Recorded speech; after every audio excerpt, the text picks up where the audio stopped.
Self care சேலஞ்சோட டே 4 அன்றைக்கி என்ன நடந்ததுன்னு பார்க்கலாமா? மென்டல் அண்ட் ஃபிசிக்கல் ஹெல்த்தை இம்ப்ரூவைஸ் பண்ணுறதுக்காக சில விஷயங்களை கட் டவுன் பண்ணியும் ஆட் பண்ணியும் தான் நான் இதை பண்ணிக்கிட்டு இருக்கேன். இப்படி நான் கட் டவுன் பண்ண விஷயங்களில் ஒன்று வந்து white sugars and maida.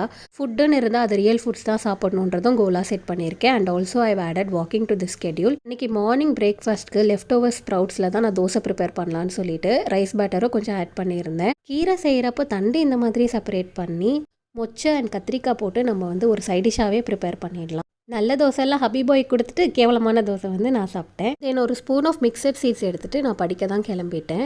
Actually நீங்கள் உங்களுக்காக உங்கள் பாடி அண்ட் மென்டல் ஹெல்த்துக்காக ஏதாச்சும் ஃபோக்கஸ்டாக பண்ணுறீங்கன்னா உங்களையே அறியாமல் உங்கள் கெரியரை வந்து அது செம்மையாக ஃபோக்கஸ் பண்ண ஹெல்ப் பண்ணும். நீங்கள் வேணால் ட்ரை பண்ணி பாருங்களேன்.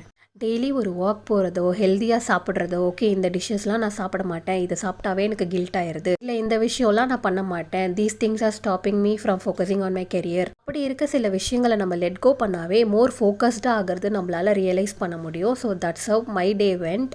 நீங்களே பார்த்துருப்பீங்க, நான் ஃபேன்சியாக எதுவும் ப்ரிப்பேர் பண்ணல. நார்மல் வீட்டில் செஞ்சுருக்கிற சில விஷயங்களை தான் அன்றைக்கி சாப்பிட்டு முடிச்சிருந்தேன்.